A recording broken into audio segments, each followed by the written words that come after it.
भारत रूस से तेल खरीदेगा या नहीं? क्या अब भारत वेनेजुएला और अमेरिका से तेल खरीदेगा? इन तमाम सवालों के बीच तेल खरीदी को लेकर बड़ी खबर सामने आ गई है। फरवरी के पहले हिस्से में सऊदी अरब ने भारत को कच्चा तेल सप्लाई करने में रूस को भी पीछे छोड़ दिया है। कीमतों में कटौती और कम भाड़ा लागत के चलते सऊदी अरब एक बार फिर भारत का सबसे बड़ा तेल सप्लायर बनकर उभरा है। वैश्विक शिप ट्रैकिंग फर्म केपलर के आंकड़ों के मुताबिक फरवरी के पहले 10 दिनों में सऊदी अरब ने भारत को औसतन 11.3 लाख बैरल प्रति दिन कच्चा तेल भेजा, जबकि रूस की ऑयल सप्लाई 10.9 लाख बीपीडी रही। करीब एक साल बाद सऊदी अरब की सप्लाई फिर 10 लाख बीपीडी के पार पहुंची है। लाइव मिंट की रिपोर्ट के मुताबिक जनवरी के आंकड़ों पर नजर डालें तो उस वक्त भारत ने रूस से 11.4 लाख बीपीडी तेल आयात किया था। इसके बाद इराक से 10.3 लाख बीपीडी और सऊदी अरब से करीब 7.74 लाख बीपीडी तेल आयात किया था।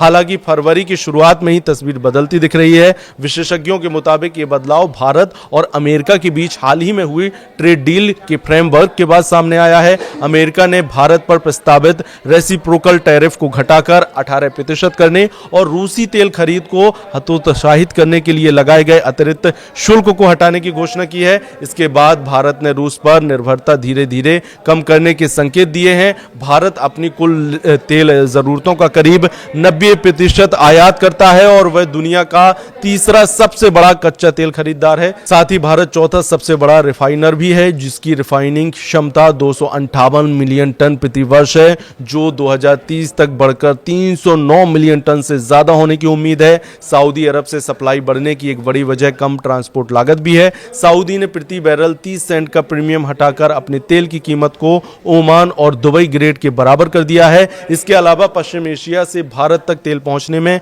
करीब 3 दिन लगते हैं, जबकि अमेरिका से यही समय 45 से 55 दिन तक का होता है। ऊर्जा विशेषज्ञों का कहना है कि सऊदी अरब के पास अतिरिक्त उत्पादन क्षमता है, जिससे वह जरूरत पड़ने पर तेजी से सप्लाई बढ़ा सकता है। यही वजह है कि भारत अपनी ऊर्जा सुरक्षा के लिहाज से आपूर्ति के स्रोतों में विविधता लाने पर जोर दे रहा है। फिलहाल रूस पर अमेरिकी प्रतिबंधों और भू राजनीतिक दबावों के बीच भारत का झुकाव एक बार फिर सऊदी अरब की ओर बढ़ता दिख रहा है। शुरुआती संकेत यही बताते हैं कि आने वाले महीनों में भारत के तेल आयात मानचित्र में और बदलाव देखने को मिल सकते हैं।